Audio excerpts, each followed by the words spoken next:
আমানত খেয়ানত করেছেন এটা বলার সাহস কাফেররাও পায় নাই। ইসলাম আমানতকে অনেক গুরুত্ব দিয়েছে। আমানতদার ব্যবসায়ী, আমানতদার চাকরিজীবী, আমানতদার দায়িত্বশীল এটা খুব কমই পাওয়া যায়। অথচ এটাকে রাসূল সাল্লাল্লাহু আলাইহি সাল্লাম ঈমানের সাথে যুক্ত করে দিয়েছেন যে এই গুণটা থাকলে ঈমান থাকবে। আমানত সঠিকভাবে পালন না করতে পারো তাহলে তোমাকে আযাব দেওয়া হবে। যে যেই দায়িত্বে আছে সেটাই হলো আমানত। আহলে হাদিস আন্দোলন বাংলাদেশ, আসুন পবিত্র কুরআন ও সহিহ হাদিসের আলোকে জীবন গড়ি। আলহামদুলিল্লাহি রাব্বিল আলামিন ওয়াল আকিবাতু লিল মুত্তাকিন والصلاة والسلام على أشرف الأنبياء والمرسلين نبينا محمد وعلى آله وأصحابه أجمعين ومن تبعهم بإحسان إلى يوم الدين. فقد قال الله تعالى في كلامه المجيد: أعوذ بالله من الشيطان الرجيم إنا عرضنا الأمانة على السماوات والأرض والجبال فأبينا أن يحملنها وأشفقن منها وحملها الإنسان إنه كان ظلوما جهولا. عن أنس بن مالك رضي الله تعالى عنه قال: ما خطبنا رسول الله صلى الله عليه وسلم إلا قال: لا إيمان لمن لا أمانة له ولا دين لمن لا أحد له. أخرجه أحمد وصححه الباني. আলহামদুলিল্লাহ, আহলে হাদিস আন্দোলন বাংলাদেশ কর্তৃক আয়োজিত কর্মী সম্মেলন 2025-এর সম্মানিত সভাপতি আহলে হাদিস আন্দোলন বাংলাদেশের মোহতারাম আমিরি জামাত প্রফেসর ডক্টর মোহাম্মদ আসাদুল্লাহ আল গালিব, কেন্দ্রীয় নেতৃবৃন্দ, বিভিন্ন জেলা থেকে আগত নেতৃবৃন্দ, কর্মীবৃন্দ এবং সুধীমণ্ডলী, আল্লাহ সুবহানাহু ওয়া তাআলার প্রশংসা ও রাসূল সাল্লাল্লাহু আলাইহি ওয়াসাল্লামের প্রতি দুরূদ পাঠের পর আজকে দ্বীনি মজলিসের সংক্ষিপ্ত আলোচনার বিষয় আমানতদারিতা সাংগঠনিক মজবুতির অপরিহার্য শর্ত। ওমা তৌফিক ইল্লা বিল্লাহ আলাইহি তাওয়াক্কালতু ওয়া ইলাইহি উনিব। আমানত কোরআন এবং হাদিসে ব্যবহৃত একটি আরবি শব্দ, যেটা আমরা বাংলাতেও আমানত হিসাবে ব্যবহার করে থাকি এবং আমানত বললে আমরা বুঝতে পারি, কিন্তু অনেকে আমানত বলতে শুধু গচ্ছিত অর্থটাকেই বুঝে থাকেন। কিন্তু আমানত কোরআন এবং হাদিসের দৃষ্টিতে আমানত একটা ব্যাপক অর্থবোধক শব্দ, যেখানে আমানতের অনেক বিষয়কে যুক্ত করে থাকে এবং ইসলাম আমানতকে অনেক গুরুত্ব দিয়েছে। এটাকে ঈমানের সাথে যুক্ত করে দিয়েছেন রাসূলুল্লাহ সাল্লাল্লাহু আলাইহি সাল্লাম। মুসনাদে আহমদের হাদিস, যেটা আল্লামা আলবানী সহিহ তারগিবের 2004 নম্বর হাদিসে এটাকে সহিহ বলেছেন, সেখানে আনাস ইবনে মালিক রাদিয়াল্লাহু তাআলা আনহু বলেন যে রাসূল সাল্লাল্লাহু আলাইহি সাল্লাম যখনই খুতবা দিতেন, যখনই ভাষণ দিতেন, যখনই কোনো আলোচনা করতেন, তখন তিনি এই কথাটা বলতেন: লা ঈমানা লিমান লা আমানাতা লাহ। ওই ব্যক্তির ঈমান নাই যার আমানত নাই। ওয়ালা দীনা লিমান লা আহদা লাহ। আর যার ওয়াদা রক্ষা নাই তার দিন নেই। তাহলে ঈমান এবং দিন যদি না থাকে তাহলে আপনার কি থাকলো আর? অথচ এই গুণটা আজকে খুব কমই পাওয়া যায়। আমানতদার ব্যক্তি, আমানতদার ব্যবসায়ী, আমানতদার চাকরিজীবী, আমানতদার দায়িত্বশীল এটা খুব কমই পাওয়া যায়। অথচ এটাকে রাসূল সাল্লাল্লাহু আলাইহি সাল্লাম ঈমানের সাথে যুক্ত করে দিয়েছেন যে এই গুণটা থাকলে ঈমান থাকবে, আর এই গুণটা না থাকলে তার ঈমান নেই। কুরআনুল কারীমের দিকে যদি তাকাই, সেখানে আল্লাহ রাব্বুল আলামিন মুমিনদের নামে 2টা সূরা উল্লেখ করেছেন। একটার অপর নাম হলো গাফির, সূরা আল মুমিন, আর বহু বচনে সূরা আল মুমিনুন নামে একটা সূরা উল্লেখ করেছেন। ওই সূরার প্রথমে আল্লাহ এভাবে বলেছেন: কাদ আফলাহাল মুমিনুন, মুমিনরা সফলকাম হয়ে গেছে। সফলকাম হয়ে গেছে মানে তারা সফলকাম হবে। এখানে অতীতকালের সিগা উল্লেখ করে আল্লাহ এটা বুঝাচ্ছেন যে অতীতকালটা যেভাবে তোমাদের নিকটে নিশ্চিত অবধারিত, যেভাবে তোমরা নিশ্চিতভাবে বলতে পারো, তো আল্লাহ এখানে অতীতকাল দ্বারা বুঝাচ্ছে যে সত্যিকারের মুমিনরা কিয়ামতের দিন সফল হবে। কারা মুমিন? এই গুণ বর্ণনা করতে করতে যে আল্লাহ 8 নম্বর আয়াতে বলছেন, ওয়াল্লাযীনা হুম লিআমানাতিহিম ওয়া আহদিহিম রাউন, ওই মুমিনরাই সফল কাম, ওই মুমিনরাই জান্নাতে যাবে, ওই মুমিনরাই ফেরদাউসের উত্তরাধিকারী হবে যারা আমানত এবং ওয়াদার রক্ষণাবেক্ষণ করে। তাইলে আমানতের গুণটা কত গুরুত্বপূর্ণ বিষয়। রাসূল সাল্লাল্লাহু আলাইহি সাল্লাম তখনও নবী হননি, 25 বছর বয়সের টকবকে যুবক।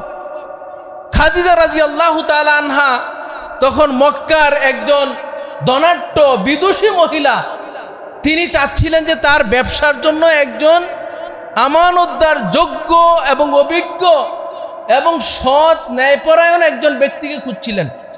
রাসূল সাল্লাল্লাহু আলাইহি সাল্লামের সন্ধান পেলেন এবং তাকে ব্যবসার দায়িত্ব দিলেন এবং সাথে তার দাসী মাইসারাকে দিলেন। রাসূল সাল্লাল্লাহু আলাইহি সাল্লাম তখন সিরিয়া থেকে ব্যবসা করে এত স্বচ্ছতার সহিত, এত আমানতদারিতার সহিত, এত বিশ্বস্ততার সহিত তিনি হিসাব পেশ করলেন এবং লাভ দেখালেন। খাদিজা রাদিয়াল্লাহু তাআলা আনহা আশ্চর্য হয়ে গেলেন যে আমি এতদিন যত ব্যবসা করেছি এত সৎ ব্যবসায়ী পাই নাই। এই জন্যই খাদিজা রাদিয়াল্লাহু তাআলা আনহা মুহাম্মদ সাল্লাল্লাহু আলাইহি সাল্লামকে বিবাহের প্রস্তাব দিলেন। অথচ মুহাম্মদ সাল্লাল্লাহু আলাইহি সাল্লাম ছিলেন এতিম, তিনি ছিলেন সম্বলহীন, তিনি ছিলেন দরিদ্র। কিন্তু খাদিজা রাদিয়াল্লাহু তাআলা আনহা তার এই আমানতদারিতা গুণ দেখে তাকে বিবাহে পছন্দ করলেন এবং বিবাহ করলেন। কাবা ঘর নির্মাণ হয়ে গেল। কে এই কালো পাথরকে ওই জায়গায় রাখবে, তাদের মধ্যে মতবিরোধ সৃষ্টি হলো। যখন রাসূল সাল্লাল্লাহু আলাইহি সাল্লাম সকালে কাবা ঘরে প্রবেশ করলেন, তখন সবাই বললেন যে এই যে হাযাল আমিন, এই যে আমাদের বিশ্বস্ত লোকটা আজকে প্রবেশ করে গেছে, তার ফয়সালা আমরা মেনে নিলাম। তার মানে রাসূল সাল্লাল্লাহু আলাইহি সাল্লাম তখন কিন্তু নবী হননি। রাসূল সাল্লাল্লাহু আলাইহি সাল্লাম নবুয়তের আগে তার যে গুণটা ছিল সেটা ছিল তিনি ছিলেন আমিন। রাসূল সাল্লাল্লাহু আলাইহি সাল্লামকে অনেক অপবাদ কাফেররা দিয়েছে।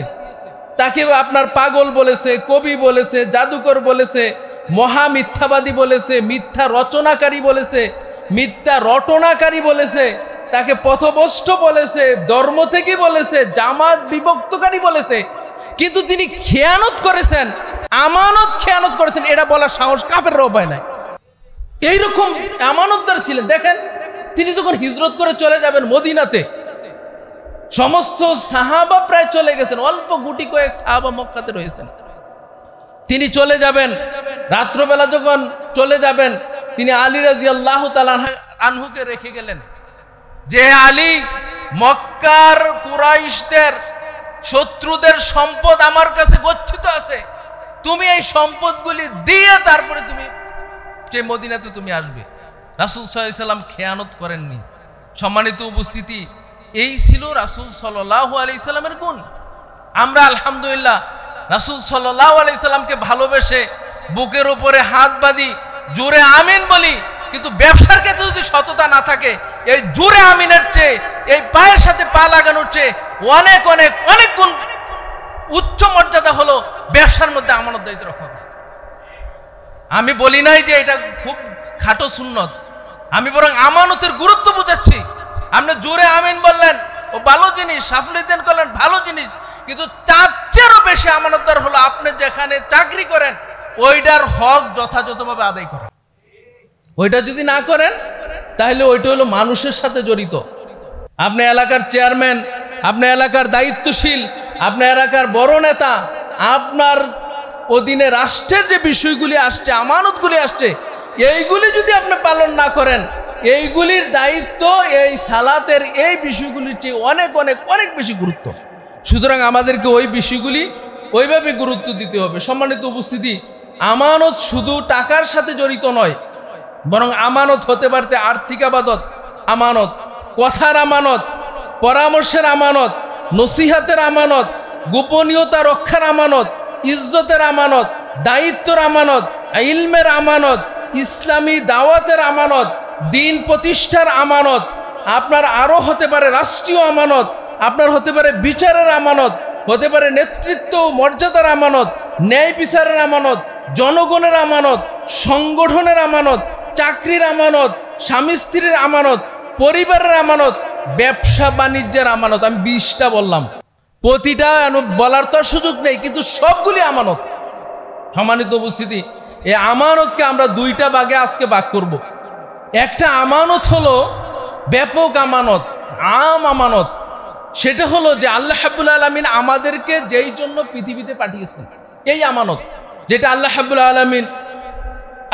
আলামিন সূরা আহজাবের 72 নম্বর আয়াতে উল্লেখ করেছেন। আল্লাহ বলতেছেন, ইন্না আরাদনাল আমানাতা আলাস সামাওয়াতি ওয়াল আরদি ওয়াল জিবাল। আমি আমানতকে পেশ করলাম আকাশসমূহের নিকটে, আমানতকে পেশ করলাম জমিনের নিকটে, আমানতকে পেশ করলাম পাহাড়ের নিকটে। ফাআরাদনা ফাআবাইনা ইয়াহমিলনাহা। এই 3টা শক্তিধর সৃষ্টি, 3টা বড় বড় সৃষ্টি, এগুলি নিতে অস্বীকার করলো। ফাহামালাহাল ইনসান। অবশেষে মানুষ এটা গ্রহণ করলো। এই আয়াতের তাফসিরে ইবনে কাসিরের মধ্যে আল্লামা ইবনে কাসির রাহমাতুল্লাহ আলাইহি তিনি লেখছেন যে আদম আলাইহিস সালামকে আল্লাহ সৃষ্টি করার পরে আল্লাহ এসে বললেন যে আদম, আমি একটা আমানত পাহাড়ের নিকটে দিয়েছি, জমিনের নিকটে দিয়েছি, আকাশের নিকটে দিয়েছি, কেউ গ্রহণ করেন নাই, তুমি কি গ্রহণ করবে এটা? তখন আদম আলাইহিস সালাম বললেন যে আল্লাহ, আমানতটা কি? তখন আল্লাহ রাব্বুল আলামিন বললেন, ইন আহসানতা জুজিতা। তুমি যদি এই আমানতটা ইহসানের সহিত সর্বোচ্চ গুরুত্ব দিয়ে সর্বোচ্চ ভালোভাবে যদি তুমি আদায় করতে পারো, জুজিতা, তাহলে তোমাকে যাজা দেওয়া হবে, প্রতিদান দেওয়া হবে। ও ইন আসাতা উকিবতা। আর তুমি যদি এটাতে ভুল করো, আমানত সঠিকভাবে পালন না করতে পারো, তাহলে তোমাকে আযাব দেওয়া হবে। তখন আদম আলাইহিস সালাম নিলেন। তার মানে হলো আপনি দুনিয়াতে ভালো কাজ করলে জান্নাতে যাবেন, আর মন্দ কাজ করলে জাহান্নামে যাবেন। এই যে দুনিয়ার পুরো জীবনটা তথা ইবাদত, যেটার জন্য আল্লাহ রাব্বুল আলামিন সৃষ্টি করেছেন আমাদেরকে, মা খালাকতুল জিন্না ওয়াল ইনসা ইল্লা লিয়াবুদুন। একমাত্র ইবাদতের জন্য আমি মানুষকে সৃষ্টি করেছি, এটা হলো আমানত। আর এই কথা আমরা প্রত্যেক দিন প্রত্যেক রাকাত সালাতে ইয়াকা না'বুদু, হে আল্লাহ একমাত্র আমরা আপনারই ইবাদত করি, এটা দ্বারা স্বীকৃতি দিয়েছি। তাহলে মূল আমানত সেটা হলো আপনার ইবাদত। আল্লামা শৌকানী রহমতুল্লাহ আলাইহি তার তাফসির ফতুল কাদিরের মধ্যে এবং সিদ্দিক হাসান তার রহমতুল্লাহ আলাইহি তার ফতুল বায়ান তাফসিরের মধ্যে উল্লেখ করেছেন, আল আমানাতু হাহুনা ফি কাউলি জামিইল মুফাসসিরিন। আল্লাহ যে এখানে আমানতের কথা বললেন, এটা সমস্ত মুফাসসিরদের একমত যে সেই আমানতটা হলো আত-তাআতু ওয়াল ফারাইদ, এমন আনুগত্য, এমন ফরজ বিষয়, আল্লাতী ইয়াতাআল্লাকু বিআদাইহি আস-সাওয়াব, যেটা আদায় করলে আল্লাহ তাকে প্রতিদান দিবেন, ওয়া বিযাতুহাল ইকাব, আর সে যদি এটাকে বিনষ্ট করে তাহলে তাকে আযাব দেওয়া হবে। তো সম্মানিত উপস্থিতি, আপনার পুরো জীবন এটা হলো আল্লাহর দেয়া আমানত। আল্লাহ রাব্বুল আলামিন যেভাবে করতে বলেছেন, রাসূল সাল্লাল্লাহু আলাইহি ওয়াসাল্লাম যেভাবে করতে বলেছেন, সেভাবে করা আমানতের যথাযথ হক পালন হবে। আর যদি সেভাবে করতে না পারি, তাহলে সেটা আমানতের খেয়ানত হবে। এটা হলো আম আমানত। খাসভাবে আমরা কয়েকটা বিষয় বলবো। তার 1 নম্বর হলো যে আপনার যে জীবন, এটা হলো আল্লাহর দেওয়া আমানত। আমাদেরকে জীবন দিয়েছেন কে? মৃত্যু দিবেন কে? ইজ্জতের মালিক কে? বেয়াজ্জতির মালিক কে? এই জীবনের মালিক। কারণ এটা তাওহীদুর রুবুবিয়্যাত, এটা আপনারা সবাই বিশ্বাস করবেন, এমনকি কাফেররাও বিশ্বাস করছে। কিন্তু যেটা সমস্যা সেটা হলো যে এই জীবন যে দিয়েছেন, এই জীবন নষ্ট করা হলো আমানতের খেয়ানত। এই জন্য অঙ্গ বিক্রি করা কিন্তু হারাম। এই যে রক্ত আমাদের আলাউনের সদস্যরা দেয়, এটা যদি টাকার বিনিময়ে দেয়, বিক্রি করে, এটা কিন্তু নিষেধ। অঙ্গ দান করতে পারে প্রয়োজনে, কিন্তু বিক্রি করা যায় না। কারণ অঙ্গের মালিক আমি না। মালিক হলেন আমি বিক্রি করব। বিক্রির জন্য শর্ত হলে আগে মালিক হইতে হয়, কারণ আমি এই অঙ্গের মালিক না। কিন্তু এখন দেখবেন একটা স্লোগান উঠছে, আমাদের নারীরা বলে যে আমার দেহ আমার শরীর, আমি যা ইচ্ছা তাই করব। দেহের মালিক কি আমি? আমাদের দেহের মালিক আমি নই। এই জন্য আত্মহত্যা হারাম। কারণ এই আত্মার মালিক আপনি নয়, এই জীবনের মালিক আপনি নন। আল্লাহ রাব্বুল আলামিন আপনাকে আমানত দিয়েছেন। এই যে তামাক, জর্দা, মদ এগুলি খাওয়া হারাম কেন? অনেকে বলে মাখরু, কিন্তু অন্তত 3টা কারণে হারাম। 1 নম্বর হলো এগুলি হলো অপচয় করা হারাম। 2 নম্বর হলো এটা খাবিস, মানে এটা হলো আপনার দুর্গন্ধযুক্ত। ইউহিল্লু লাকুমুত তাইয়্যিবাত ওয়া ইউহাররিমু আলাইহিমুল খাবাইস, আল্লাহ খাবিসকে নিষেধ করছেন। আর 3 নম্বরটা হলো আজকের সাথে জড়িত, সেটা হলো এইটা খাওয়া হলো আত্মহত্যা। এই জন্য সিগারেটের গায়েও লেখা থাকে, কি লেখা থাকে? যে ধূমপান মৃত্যুর, এই শব্দটা দ্বারা বোঝা যায় যে এটা হারাম। কারণ এইটা খাইলে যদি আপনার মৃত্যু হয়, এইটা আপনার খেতে পারেন না, কারণ এটা আত্মহত্যার শামিল। আর আত্মহত্যা হলো আমানতের খিয়ানত, যেটা আল্লাহ নিষেধ করছেন। সম্মানিত উপস্থিতি, এমন কি অধিক ইবাদত করা, এইটাও ইসলাম নিষেধ করছে। কারণ কি? কারণ অধিক ইবাদত করে আপনি মৃত্যুবরণ করে যাবেন। সারাদিন সিয়াম পালন করবেন, সারা রাত আপনার কিয়াম করবেন, এইটাই ইসলাম নিষেধ করে দিছে। কারণ রাসূল সাল্লাল্লাহু আলাইহি ওয়াসাল্লাম অনেক সাহাবীকে বলছেন যে তোমার যখন ঘুম আসবে তখন ঘুমিয়ে যাবা। সুতরাং সম্মানিত উপস্থিতি, এই জীবন হলো আল্লাহ রাব্বুল আলামিনের দেওয়া একটা আমানত। এই অর্থ আল্লাহর দেওয়া একটা আমানত। এই জন্য অর্থকে আমরা 2টা ভাগে ভাগ করতে পারি। যেটা আমাদের নিজেদের অর্থ, নিজের অর্থ, যেটা আমরা বলি যে এটা আমার মালিক, আমি এটার মালিক, এই সম্পদের মালিক আমি, এই বাড়ির মালিক আমি, এইটা আপনাকে মনে করতে হবে যে এটা আল্লাহর দেওয়া আমানত। এই জন্য আল্লাহ রাব্বুল আলামিন কোরআনের অনেক জায়গায় ব্যয়ের ক্ষেত্রে বলছেন, ওয়া মিম্মা রাযাকনাহুম ইউনফিকুন, আমি তোমাদেরকে যে রিজিক দিয়েছি, আমি তোমাদেরকে যে সম্পদ দিয়েছি, তার থেকে তুমি ব্যয় করো। এই জন্য যাকাত দেওয়া, তারপর আপনার সাদাকা করা, আপনার ফরজ হজ করা, এটা আর্থিক ইবাদত, এটা আমানতের একটা অংশ।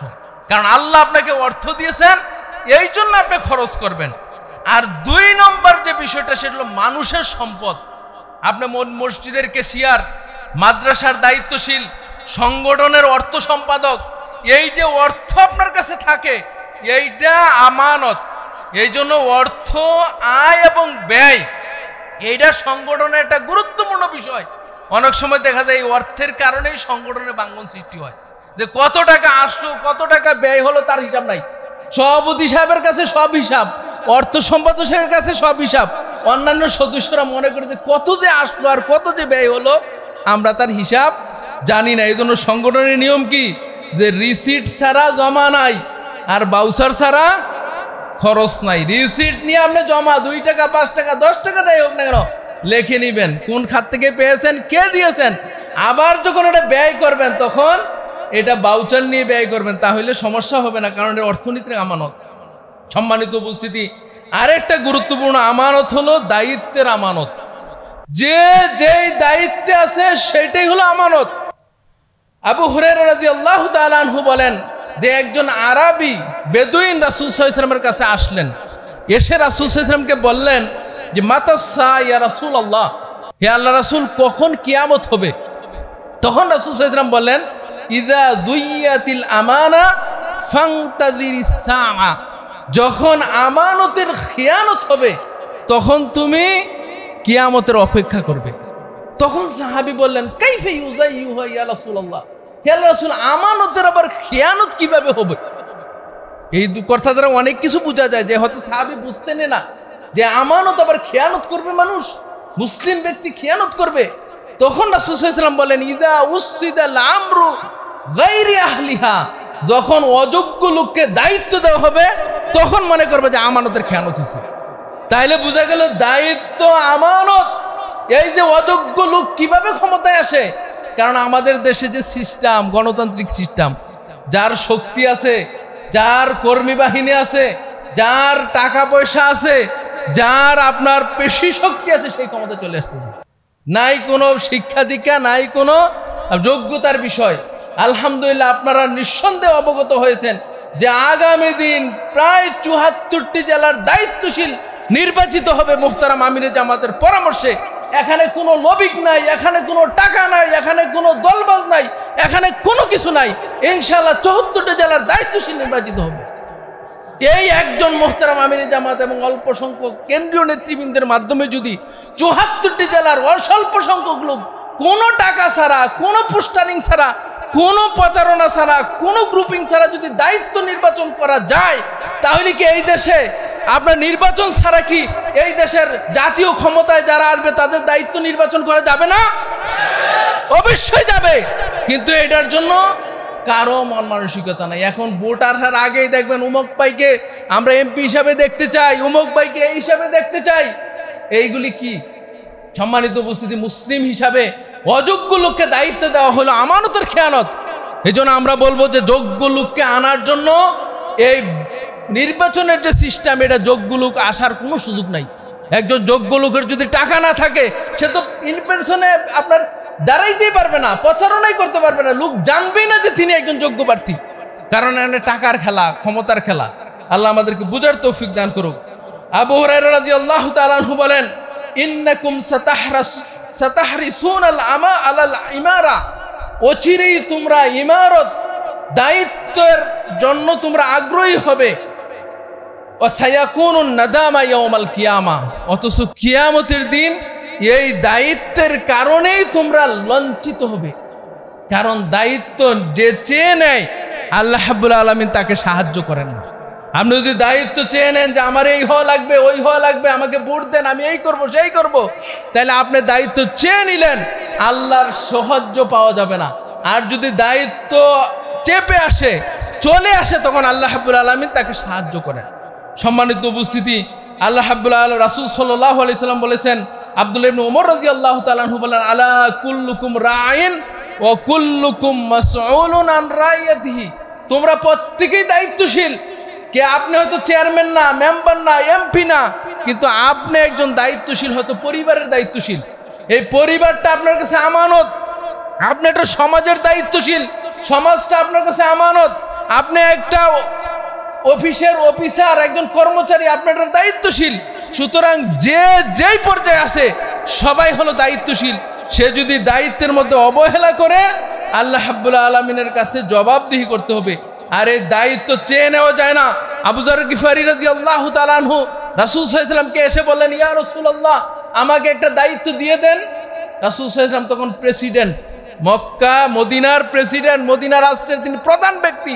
তিনি ইচ্ছা করলে দায়িত্ব দিতে পারেন। আবু যরের কাঁধের মধ্যে রাসূল সাল্লাল্লাহু আলাইহি ওয়াসাল্লাম মৃদু আঘাত করে বললেন, ইয়া আবু যর ইন্নাকা দাঈফুন, হে আবু যর তুমি হলো দুর্বল ব্যক্তি, ওয়া ইন্নাহা আমানাতুন, আর এই দায়িত্বটা হলো আমানত। সুতরাং তুমি দায়িত্ব পালন করবা, এবং ওয়া ইন্নাহা খিজিউন ইয়াউমাল কিয়ামা, আর দায়িত্বের কারণে কিয়ামতের দিন সবচেয়ে বেশি তোমরা লাঞ্ছিত হবে। কারণ আজকে টাকা আসলে, আপনার যদি সরকারি টাকা চলে আসছে, আমরা অনেক দেখেছি যে রিলিফ চলে আসছে, করোনার সময় তেল গম চলে আসছে, সব নেতার খাটের নিচে ঢুকে গেছে। টিন আসছে, ওই নেতার আপনার পুকুরের ভিতরে চলে গেছে। এই সম্পদের লোভ সামলানো খুব কঠিন জিনিস। সম্মানিত উপস্থিতি, আরেকটা আমানত হলো ব্যবসার মধ্যে আমানত। যারা ব্যবসায়ের মধ্যে জড়িত আছেন, রাসূল সাল্লাল্লাহু আলাইহি ওয়াসাল্লাম তাদেরকে মর্যাদাবান পেশায় তারা আছেন এটা বলেছেন, কিন্তু শর্ত দিয়েছেন। সেটা আবু সাঈদ খুদরি রাদিয়াল্লাহু তাআলা আনহু বলেন, রাসূল সাল্লাল্লাহু আলাইহি ওয়াসাল্লাম বলেছেন, আত-তাজির আস-সাদুকুল আমিন, বিশ্বস্ত সৎ ব্যবসায়ী, আমানতদার ব্যবসায়ী যদি হয়, মান নাবিয়িনা ওয়াস সিদ্দিকিনা ওয়াশ শুহাদা, আমানতদার সৎ ব্যবসায়ী কিয়ামতের দিন সিদ্দিক, শহীদ এবং নবীদের সাথে থাকবে। সুবহানাল্লাহ। আমানতদার ব্যবসা আপনি কোথায় পাবেন? আজকে খাদ্যে ভেজাল, ওজনে কম দেওয়া, 2 নম্বরের সাথে 1 নম্বর মিশিয়ে বিক্রি করা, ভালো জিনিসটা উপরে রেখে খারাপ জিনিসটা নিচে রাখা, এইটা না করলে তো ব্যবসায়ী হয় না। অথচ এই সবগুলি হলো আপনার আমানতের খিয়ানত।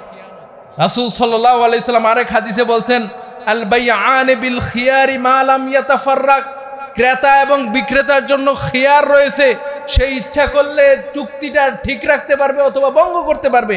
তারপর রাসূল সাল্লাল্লাহু আলাইহি ওয়াসাল্লাম বলেছেন, ফাইন সাদাকা ওয়া বাইয়ানা, কোন ব্যবসায়ী যদি সত্যবাদী হয়, ওয়া বাইয়ানা, এবং পণ্যের দোষ ত্রুটি সে বর্ণনা করে দেয়, যে আমার এই পণ্যের মধ্যে দোষ আছে, ভালো আছে, মন্দ আছে, এটা যদি সে বললে দেয়, রাসূল সাল্লাল্লাহু আলাইহি ওয়াসাল্লাম বলেছেন, বুরিকা লাহুমা ফি বাইআইহিমা, এই ব্যবসা কেনার মধ্যে আল্লাহ বরকত দান করবেন।